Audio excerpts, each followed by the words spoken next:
बिस्मिल्लाहिर्रहमानिर्रहीम। अस्सलाम वालेकुम दोस्तों, कैसे हैं आप? उम्मीद करता हूँ आप ठीक ठाक होंगे।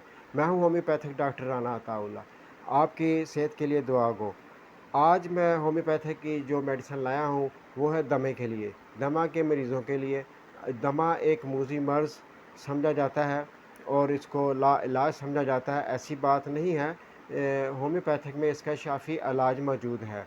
नज़ला, ज़ुकाम, खांसी, सर्दी के लग जाने से किसी किसी को तो धुआं, मिट्टी और धूल से, ख़ासकर गंदम की कटाई में के मौसम में और सर्दियों में धुंध की वजह से ये अलामात दमे की, सांस का फूल जाना और दम घुटना, ये इसकी अलामात होना शुरू हो जाती हैं। अगर किसी शख्स में ये अलामात पाई जाएँ तो होम्योपैथिक की मेडिसिन बलाटा ओरिजिनल क्यू के 10-10 कतरे सुबह, दोपहर, शाम इस्तेमाल करें, इंशाल्लाह आपको शिफ़ा होगी।